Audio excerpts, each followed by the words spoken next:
Da shumë që shkohë që të realizojmë dhe intervjisën me tëftuarën e parë në studio, kam deri dhe krancin që me mua dhe ju të ndëruar të rishikues se kem doktoreshën Flaka Shoshi oftalmologe. Doktoresh, mirë mëngjes dhe mirë sjellën në studion tonë. Mirë mëngjes, mirë se u gjeta. Kam kënaqësinë që këtë mëngjes të kem në studio si dhe çdo mëngjes tjetër, kur kemi nevojë të marrim këshilla, informacione rreth problemeve të ndryshe oftalmologjike.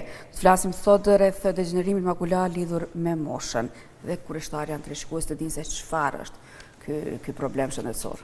Degenerimi makular i lidhur me moshën është një patologji shumë e shpeshtë në oftalmologji dhe siç tregon edhe vetë emri, është një patologji që lidhet direkt me moshën.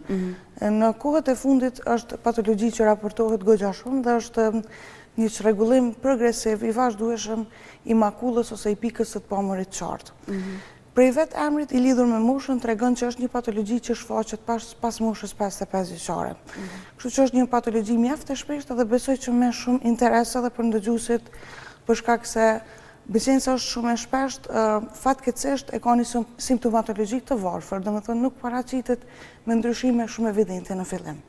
Për këtë arsye është me rëndësi që të informohemi për të në mënyrë që të dimë dhe ta zbulojmë me kohë. Po, përmendë pra që janë të varfura simptomat, janë të fshehura ndoshta më shumë, apo cilat janë ato simptoma që na bëjnë të dyshuam që kemi këtë problem?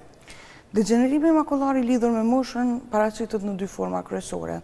Paraqitet në formën jo eksudative ose formën e thatë dhe në formën eksudative ose formën e lagësht. Forma jo eksudative është ajo formë që paraqitet në 90% të rasteve dhe është pikërisht forma që e ka simptomatologjinë e varfër, në kuptimin që simptomat shfaqen kur sëmundja ka progreduar goxha shumë. Simptomat kryesore që paraqiten, sidomos te forma e thatë ose jo eksudative, është çrregullimi i figurave ose metamorfopsia. Pastaj vende mund të paraqiten sikurse njolla të zeza në shikimin qendror dhe pacientët kanë problem sidomos në lexim kur është më errët, edhe në dallimin e kontrastit të ngjyrave. Këto janë simptomat kryesore. Mirë, po kur paraqiten si simptoma, të cilat i përjeton pacienti, atëherë në qoftë se pacienti për herë të parë paraqitet në këtë stad të sëmundjes, i bën që degenerimi makular i lidhur me moshën është zhvilluar goxha shumë në atë pikë. Po sa është, doktoresh, i shpeshtë ky problem tek popullata jonë? Në përgjithësi, në gjithë botën, degenerimi makular i lidhur me moshën është goxha i shpeshtë. Llogaritet që deri në vitin 2040 dikon 300 milion njerëz të moshës mbi 55 vjeç veç do të diagnostifikohen me degenerimin makular të lidhur me moshën. Megjithatë, është karakteristikë që, sidomos në racën e bardhë dhe në popullatën europiane, është më i shprehur. Kjo vjen si rezultat pastaj edhe i ndryshimit të dinamizmit të jetës edhe stilit të jetës, për shkak se degenerimi makular i lidhur me moshën është ngushtë i lidhur edhe me shprehjet e përditshme që i kemi. Duke marrë parasysh moshën si faktori kryesor, janë edhe shprehjet tjera siç është duhanpirja, një ndër faktorët kryesorë që e shkakton degenerimin makular dhe konsiderohet faktori kyç që mund të jetë i ndryshëm për ta zvogëluar progresin e sëmundjes. Pastaj janë sëmundjet kardiovaskulare, arterioskleroza, hipertensioni, yndyrat e larta në gjak, të gjitha këto që ndikojnë në paraqitjen e degenerimit makular të lidhur me moshën. Po, pse pikërisht i lidhur me moshën? Gjatë jetës e dim që sikur vetë organizmi dhe qelizat e kanë një cikël qelizor. Dhe degenerimi makular i lidhur me moshën paraqitet pas dekadës së 5 të jetës dhe vjen si rezultat i çrregullimit të balancit në mes të produkteve që prodhohen kur qelizat shkatërrohen e përfundojnë ciklin e vet jetësor dhe ka një disbalancë mes sasisë së qelizave që shkatërrohen dhe sasisë që eliminohen. Ato mbetjet ekstraçelizore pas shkatrimit të qelizave pastaj grumbullohen në shtresat e retinës dhe kjo çon deri te degenerimi makular. Të ndalmë një tek faktorët e rrezikut, do thotë duhanpirja ishte, më pas mosha, duhanpirja, aspekti gjenetik është sëmundje që është ndërlidhur me trashëgiminë, po, mirë po janë të ndërlidhura edhe çrregullimet tjera të inëve të gjakut, domethënë arterioskleroza dhe tensioni i lartë i gjakut, si dhe yndyrat e larta.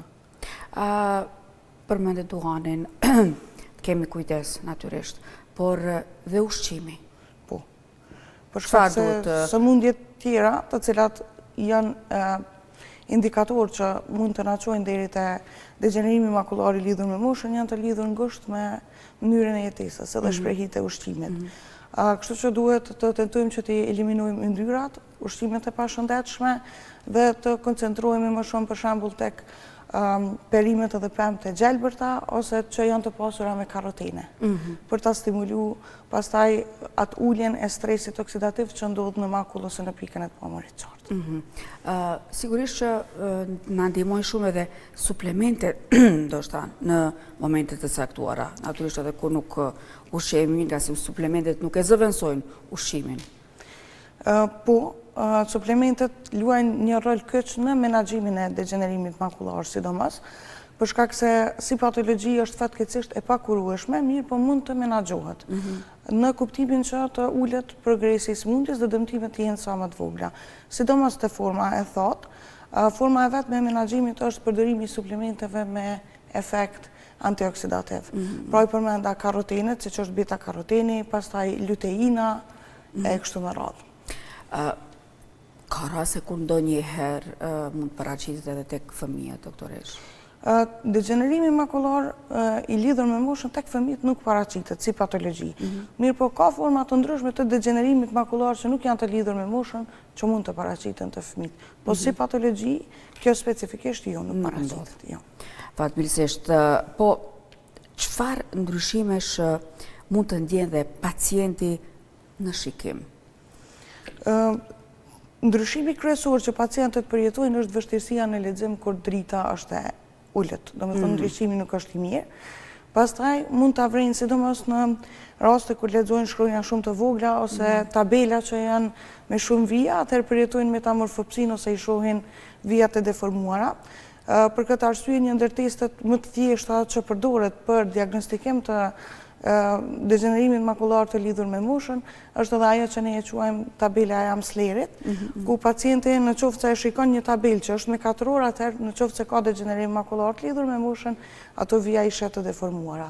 Në stadiet të avancume, sidomos kur paraqitet ajo që ne e quajmë atrofia gjeografike, atëherë pacientët përjetojnë skotoma ose pika të zeza në shikimin qendror, sepse degenerimi makular e prek qendrën, domethënë shikimit. Periferia mbetet e ruajtur, mirë po në aspektin qendror pacientët përjetojnë sikur pika të zeza dhe shpeshherë kjo mund të ndodhë që ata e humbasin orientimin kur ecin. Atëherë duhet të shqetësohemi seriozisht ndoshta. Ndoshta kishte qenë mirë me u shqetësu pak më herët, sepse në atë stad veç ndodh ajo atrofia dhe fillon të humbas funksioni i retinës. Nga se si shumë herë që i neglizhojmë të thotë shumë simptoma dhe kur të ndodhe më e keqja, natyrisht është edhe vonë, por fatmirësisht ka trajtim. Kur jemi tek diagnostikimi, doktoresh, cilat janë metodat diagnostikuese? Metodat diagnostikuese fatmirësisht sot janë të pranishme edhe në vendin tonë. Diagnostikimi është shumë i thjeshtë, edhe nuk është as i dhimbshëm edhe nuk merr shumë kohë, duke filluar me OCT që është një incizim i thellë që bëhet i retinës dhe i makullës, pastaj ka forma të veçanta të OCT, siç është angio-OCT-ja, që na mundson që të shohim edhe enjtë e gjakut edhe qarkullimin e gjakut në retinë. Janë metoda të cilat nuk kanë rrezatim, kryhet diagnostikimi për një kohë shumë të shkurtë edhe janë të pranishme edhe në vendin tonë, kështu që pacientët edhe në qoftë se nuk përjetojnë simptoma të tilla, është mirë që të bëjnë kontrolla që t'i parandalojnë këto. Sidomos pacientët që vuajnë nga sëmundjet që i përmendëm ose që janë duhanperës dhe e kanë arritur atë moshën mbi 55 vjeç. Do desha të ndalesha se sa janë të rëndësishme dhe kontrollat e rregullta të syve. Kontrollat oftalmologjike janë të rëndësishme qysh prej lindjes faktikisht. Mirë po në qoftë se nuk vrehet ndonjë ndryshim, atëherë deri në moshën 50 vjeçare mund të mjaftoj një herë në vet. Mirë po pas moshës 50 vjeçare, për shkak të ndikimit shumë të madh që sëmundjet sistemike kanë në sy, atëherë është mirë që këto kontrollat bëhen minimumi 2 herë në vet. Kalojmë tek trajtimi. Mënyra se si trajtohen. Në qoftë se flasim për formën e thotë, që është forma më e shpeshtë dhe llogaritet si formë pakës më e lehtë, atëherë vetmja mënyrë e trajtimit është me përdorimin e suplementeve me natyrë antioksidative, domethënë që ulin stresin oksidativ të qelizave në retinë, Kurse në qoftë se kemi të bëjmë me formën e lagësht, atëherë është forma eksudative e degenerimit makular, që nënkupton që fillon të bëhet një neovaskularizim ose krijimi i enëve të reja të gjakut në retinë. Që pastaj këto enë të reja të gjakut që janë të krijuara nuk janë enë të gjakut që janë të krijuara në mënyrë fiziologjike, dhe kjo ndikon që ato të kenë kalibrin si dhe trashësinë e mureve shumë të hollë, dhe ndikon që ato shumë lehtë të qohen, që çon deri në grumbullimin e gjakut ose lëngut në shtresat e retinës. Atëherë te forma eksudative, edhe pse është forma më e rëndë, mund të përdoret trajtimi me faktorët që ulin faktorin e rritjes endotelit vaskular, e cila administrohet në formë të injeksioneve për ta parandaluar edhe për ta tërhekur gjakun që është grumbulluar. Pastaj ka forma të tjera siç është forma me laser fotokoagulim dhe varësisht prej stadit të sëmundjes ka forma të trajtimit, mirë fatkeqësisht nuk është komplet e shërueshme. Mbesin ato sekuelat ose pasojat kur veç është shëndru në formën e AMD-s lagësht. Po, do të kishim mundësi ta parandalonim disi, apo si, nëse është e mundur? Ndoshta ta eradikonim jo, po ta parandalonim po.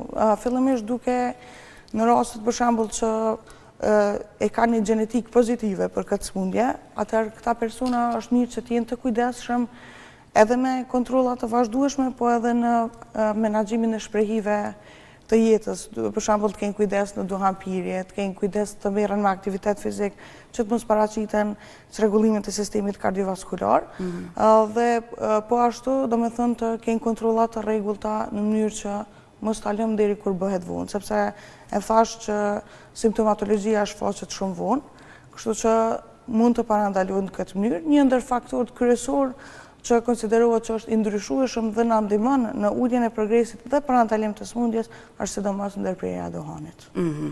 Rreptësisht, ndërpritje duhani, të ketë kujdes se çfarë konsumojmë, të marrim dhe suplementet e nevojshme dhe sa më shumë aktivitete fizike, do të na ndihmonte shumë. Po, si ndikon në jetën e pacientit ky problem shëndetësor? Me qenë se është një problem oftalmologjik që prek qendrën e të pamurit, domethënë prek shikimin qendror, atëherë ndikon goxha shumë në atë kufizimin e aktiviteteve të përditshme. Për shkak se personat që kanë një formë të avancuar të degenerimit makular të lidhur me moshën, pastaj privohen nga aktivitetet e përditshme siç është vozitja, punë që janë të ndihshme dhe kërkojnë koncentrim, që kërkojnë preci të qartë të pamurit. Përkundër faktit që periferia ruhet në momentin që kemi problem me shikimin qendror, pastaj është goxha problematike dhe thash edhe më herët që në raste shumë të avancume mund ndodh që pacientët ndeshen edhe me objekte që i kanë rrugë për shkak që nuk i shohin. Të kenë dhe ndihmën e familjarëve, por dhe cilat ndoshta mund të jenë ato mjetet ndihmëse, si the mund të në një moment caktuar mund të ndeshet me një objekt. Mjetet ndihmëse faktikisht është vetëm trajtimi që përcaktohet prej mjekut oftalmolog për ta përmirësuar pak a shumë gjendjen edhe për ta ndalë ose për ta stopuar zhvillimin e më të tjeshëm të saj. Edhe testimi për degenerimin makular mund bëhet edhe në shtëpi nga vetë pacientët me një tabelë të thjeshtë, ta shohin se si po i shohin vijat. Ai kanë të deformuara apo i shohin ashtu siç e kanë formën e tyre. Në qoftë se vrejnë ndonjë ndryshim, pastaj duhet të lajmërohen te oftalmologu. Është publiku mjaftueshëm i informuar për këtë problem? Fatkeqësisht jo. Fatkeqësisht jo, sepse shpeshherë çrregullimet, sidomos ato oftalmologjike, ndërlidhen ose me punën e gjatë, të lodhshme, me stresin dhe shpeshherë neglizhohen. Nëse kanë ndonjë simptom, gjithmonë ja atribuojnë një faktori tjetër dhe jo çrregullimit të syve. Kjo është gabim më i zakonshëm. Edhe kjo pastaj mund të çojë në një diagnostikim të vëndshëm. Po çfarë do doni ju si doktoresh të gjithë të dinin për këtë problem? Jo vetëm për këtë problem, por në përgjithësi për problemet e shëndetit okular ose shëndetit syve, për shkak se fatkeqësisht popullata dhe publiku është pak i informuar për çrregullimet e syve, ndërlidhjen e tyre me sëmundje sistemike dhe pasojat që ato lënë. Kështu që ajo që kisha rekomanduar për të gjithë është të bëjnë kontrolla të rregullta oftalmologjike, sepse për sy duhet të kushtohet një kujdes i veçantë, meqense çdo ndryshim që ndodh në organizëm manifestohet patjetër me një ndryshim në sy dhe të jenë më të informuar, sidomos kjo mosha, domethënë pas dekadës së 5 të jetës, për shkak edhe të smundjeve shoqëruese, të jenë të informuar që duhet kujdesen edhe për shëndetin e syve, me qenë se ndryshimet që shkaktuan pastaj janë irreversibile. Është në rritje e sipër numri i të prekurve? Po, edhe pritet që në vitet në vazhdim të rritet edhe më shumë, kjo për shkak të shprehive të këqija të jetës që janë vazhdimisht në rritje. Po, do doja edhe 3 këshilla të fundit, nga se doktoresh nuk dua të mundoj më shumë, nga se doktoresha duke e pitur një bebe, së shpejti që të vijë në jetë, dhe mos të mbajmë shumë gjatë dhe në këmbë e nderuar, dhe 3 këshilla të fundit, apo ato që do doje t'i thoshet.